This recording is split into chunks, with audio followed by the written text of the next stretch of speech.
Boyfriend laughed about having sex with me while I was blacked out drunk, and now I'm planning my escape from his grip. We're traveling with my boyfriend, 29 male, his brother and his partner. We went on a cruise and got extremely drunk. I have a good tolerance generally, but yesterday for the first time I blacked out. I don't remember how I got to my cabin and I woke up naked. Didn't think too much about it because I had to rush and leave the boat that had arrived at our destination. My boyfriend was sleeping in the twin bed next to me. We start driving down and at lunch we have a moment alone and he tells me he fucked me while I was unconscious.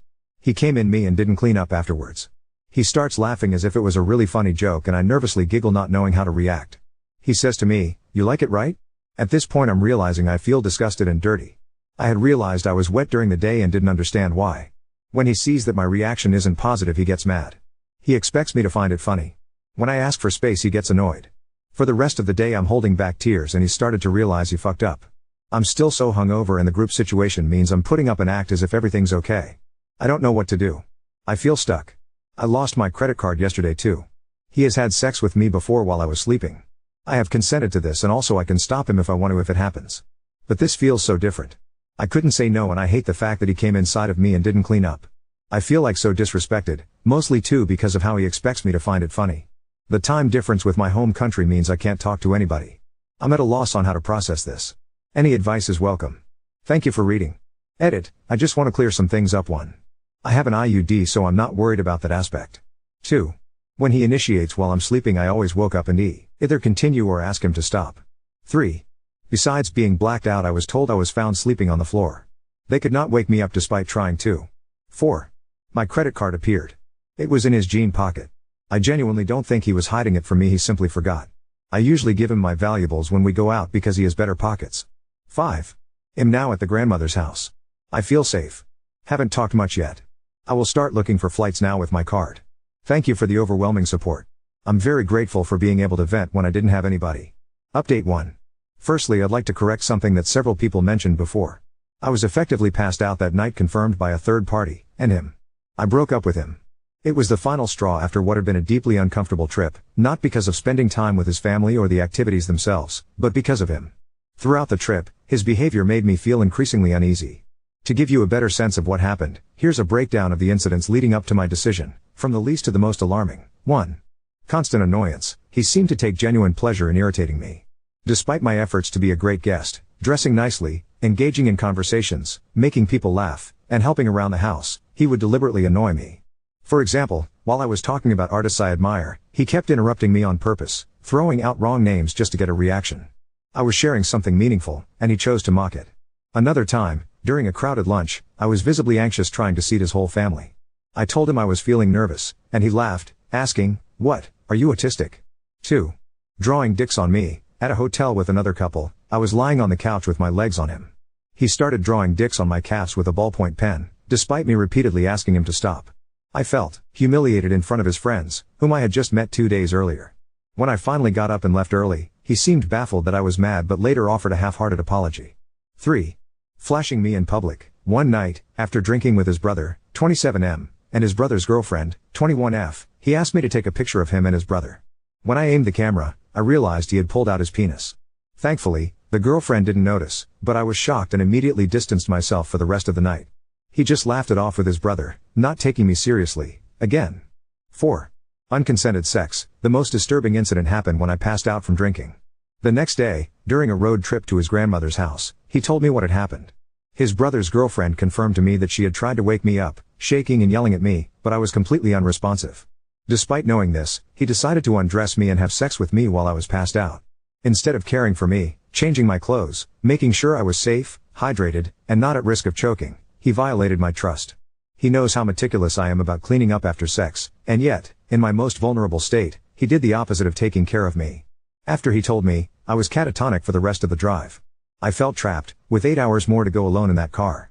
That night, I confronted him not only about the unconsented sex but about all the unresolved issues in our relationship, including him texting prostitutes, supposedly for a potential client. I had the brilliant idea of recording the conversation. This will serve as a constant reminder of how he isn't the man I thought him to be. The recording is an hour long. I made a transcript of it and processed it through an AI to get this summary. As stupid as it sounds, I used it to put into words what I couldn't quite express. The following summary doesn't even cover the entirety of all the awful things he said. Keep in mind we were dating for 2 years together and living together for 1. I am still shocked how you think you can know someone and actually have a completely different person. This is the summary of the recording. Feel free to skip it, it is quite long. 1. Sexual boundaries and consent violations. One of the most alarming aspects of the conversation is your revelation that your partner had sex with you while you were passed out drunk. You clearly expressed that you felt violated and used, as you were in no condition to give consent in that moment. You describe waking up to realize that he had left his semen inside you without cleaning you up, which made you feel disgusted and humiliated. Your quote, "You had sex with me while I was passed out drunk. I couldn't wake up, and you didn't even clean me up after you came inside me. I didn't realize until hours later, and it made me feel so dirty." In response, he offers a weak apology, trying to justify his actions by saying he thought he had your prior consent, but clearly didn't understand that consent must be ongoing and cannot be given when someone is incapacitated. His response, "I thought I had your consent because of what we talked about before, that I could do it when you were sleeping. Now I see you didn't like it, but in my mind, I thought it was okay." This statement shows a lack of understanding of consent and disregard for your autonomy. Even more concerning is that when you first brought it up, he laughed at the situation, showing a lack of empathy and a clear dismissal of the seriousness of the violation. 2. Humiliation and disrespectful actions. You mentioned several instances where your partner humiliated or disrespected you in public and private, such as drawing penises on your body without your consent and flashing you in front of others. These actions made you feel deeply embarrassed and devalued, especially when they occurred in front of his friends, whom you had just met. Your quote, "You drew penises on my body in front of your friends, and I felt humiliated. I barely knew these people, and you made me feel exposed and embarrassed." Rather than understanding your discomfort, he minimizes the situation, framing it as a harmless joke and dismissing your reaction as an overreaction.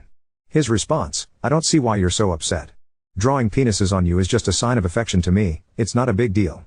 I thought we were all friends, and you're being insecure." This response is highly problematic as it shows a lack of respect for your feelings and boundaries.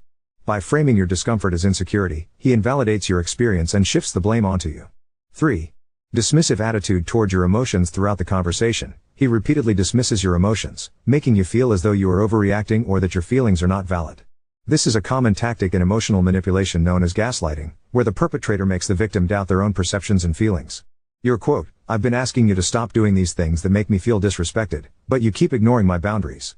It's exhausting to constantly ask for basic respect." His response, "I think you're getting too hung up on these small things. You're overreacting to things like the drawing and the flashing. It's not that serious." By telling you that you're overreacting, he is invalidating your very real and reasonable feelings of discomfort and disrespect. This behavior erodes your confidence in standing up for yourself and contributes to your emotional exhaustion. 4. Inconsistent apologies and lack of accountability. He apologizes several times throughout the conversation, but his apologies are often followed by excuses or justifications, which undermines their sincerity. Rather than taking full accountability for his actions, he frequently deflects or tries to rationalize his behavior, making it difficult. Are you to trust that he will change? Your quote, "It's not just one thing, it's been a series of events that have made me feel disrespected and like I'm just your F/CK toy. I don't feel like you're my best friend. I can't trust you when you keep crossing my boundaries." His response, "I'm sorry, but I didn't think it was that big of a deal. I've been messing up a lot, but these things aren't who I am. I think it's just a bad string of events. We can work it out together." By downplaying the significance of his actions, he is avoiding the responsibility of truly understanding and addressing your feelings. His apologies lack depth and reflection, leaving you feeling unheard and dismissed. 5. Failure to prioritize emotional intimacy. You express feeling like you're not part of a true partnership and that he doesn't prioritize emotional intimacy with you. You feel like you're being treated more like an accessory or an object than a partner, despite making significant efforts to maintain the relationship. Your quote, "I don't feel like we're a team anymore. I've been making so much effort to be a good partner, but it feels like I'm just here for your benefit, not as an equal." His response, "I love you, and I want to make this work, but I feel like maybe you've been wanting to break up for a while. I think you're being hard on me." Rather than acknowledging your feelings of emotional neglect, he shifts the focus to whether or not you've been considering a breakup, subtly guilt-tripping you and avoiding addressing the core issue of emotional intimacy. This lack of real engagement with your concerns shows that he is not fully committed to the emotional health of the relationship. 6. Gaslighting and emotional manipulation. There are several moments where he uses gaslighting to make you question your reactions, particularly when he tells you that you're being too sensitive or overreacting. This tactic undermines your trust in your own emotions and perceptions, causing you to doubt yourself. Your quote, "Every time I bring up how much these things hurt me, you act like I'm overreacting. It makes me feel like I'm crazy for wanting basic respect." His response, "I think you're still mad about the sex incident, and that's why you're holding on to this. I've apologized, and I've been trying to make it right, but you're not letting it go." By framing your sustained hurt as unreasonable or excessive, he is invalidating your pain and making it seem like the issue is with your inability to move on, rather than with his actions. 7. Emotional exhaustion and unequal effort. You repeatedly express how emotionally drained you are from constantly having to explain your feelings and ask for respect. You feel like you've been putting in significant effort to make the relationship work, but he hasn't been reciprocating that effort.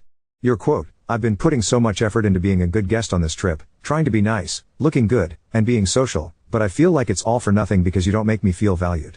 His response, "I know you've been making a lot of effort, and I appreciate it, but I feel like maybe you're expecting too much from me." This response further highlights the imbalance in the relationship. Rather than recognizing the unequal emotional labor you're carrying, he subtly shifts the responsibility back onto you, implying that you are asking too much. "I wish I could upload the original audio without compromising privacy. It is so much worse than what's written above, but at least this gives you a gist of how insensitive he was being. Throughout the conversation I cry a lot, just begging him to treat me right, with respect. And he just doesn't get it. He shows no empathy, no understanding."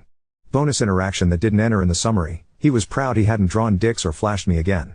He said it as proof that he was improving. I ended the conversation by clearly stating that I wanted to leave as soon as possible.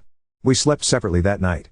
The next morning, he apologized. I pretended to accept it as I wasn't going to risk further harm. He seemed to believe I would stay a few more days, hoping to make things right, but I had already made up my mind. On the day I left, I secretly packed my bags and booked a hotel room. By then, I had spoken to my best friend and therapist, who both urged me to leave as quickly as possible. They gave me the strength to act, as I had been in such a shutdown state that I didn't know if I could do it alone. The first person I told I was leaving was his grandmother, a woman I love and admire. She's the kindest, most joyful person, and I had planned to make up an excuse for leaving. After dinner I got her to sit down with me alone in a nonchalant way that wouldn't raise suspicions. Instead of lying, I broke down and told her the truth about the unconsensual sex.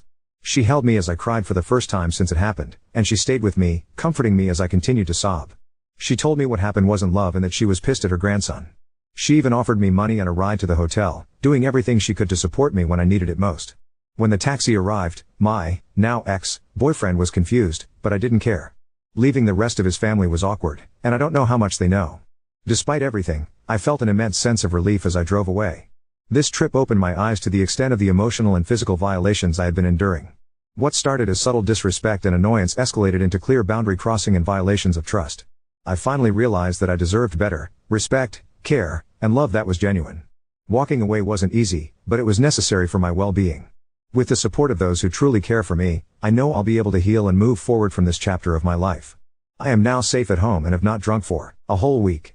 During the past months I had become dependent on alcohol, and during the vacation it turned into full out abuse. I have had enough and I feel so much better. That beer at 6 p.m. fools you into thinking it makes you feel better, and then it ends up in you being wasted. I do not miss being hungover every day. Slowly rebuilding my life and self-love, taking the time to process what happened with compassion, one day at a time. I started running, yoga and meditating. Very motivated to finish my degree and get a job I actually enjoy. I feel excited for the future. I am much more at peace. If you are curious of another issue we had in our relationship, this is a post I made about him a couple of months ago.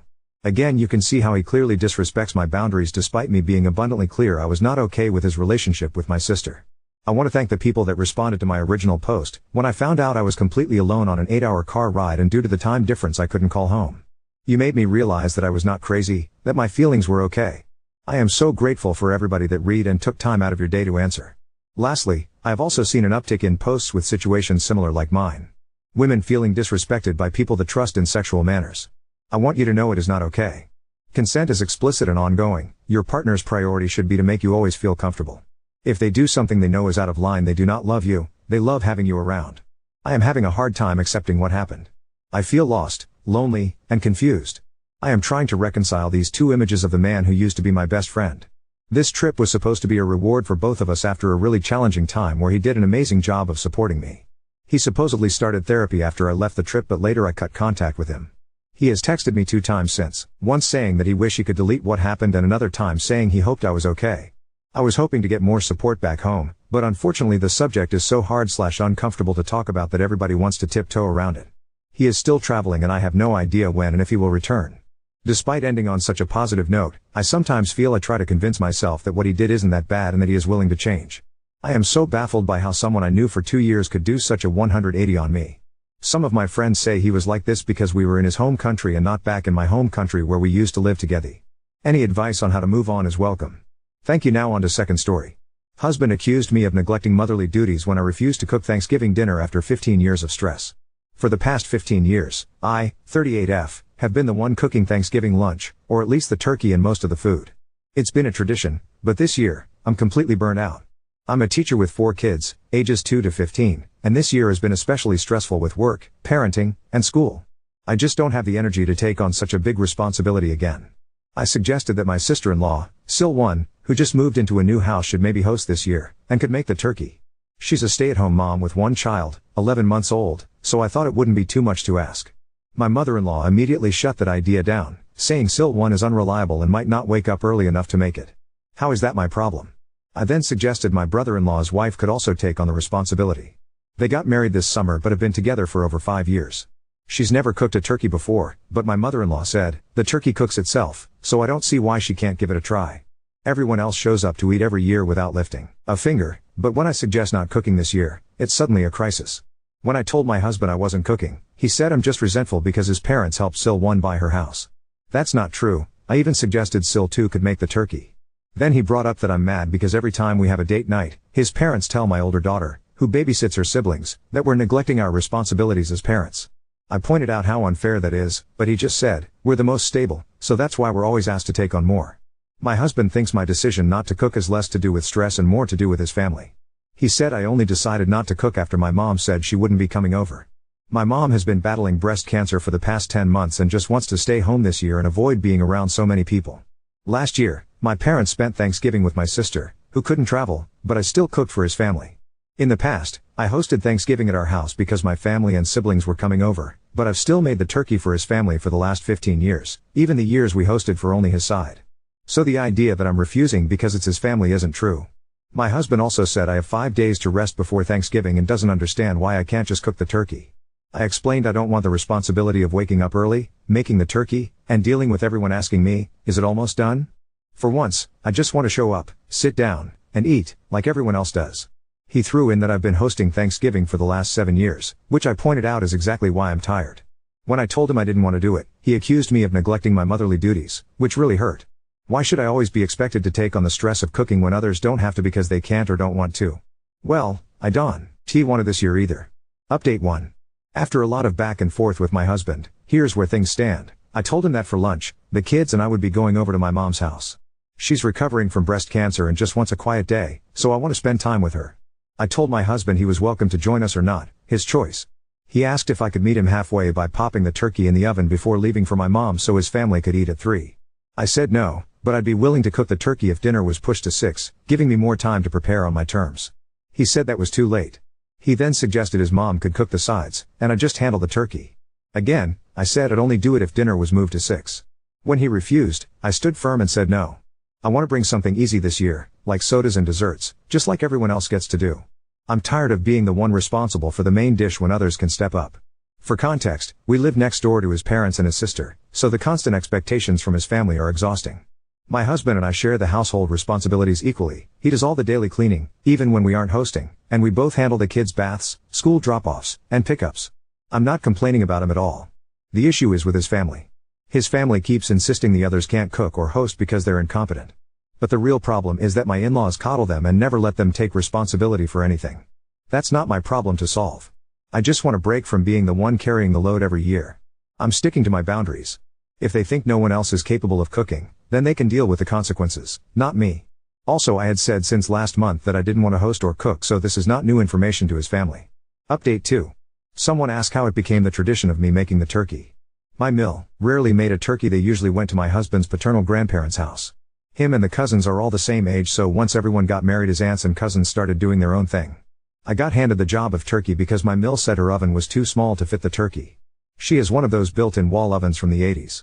The first year before we were living next to them, she came over and brought it prepped and put it in the oven herself and would come by to check it. Every year after that I was tasked to do it by myself. So for the first 7 years of me making it, we would have carried it in the car over to their house. Also, in years past we would have a second turkey made fried or smoked by my Phil. No one liked it or would eat it, so it would go to the dog. I was still making the main turkey that was just a second one.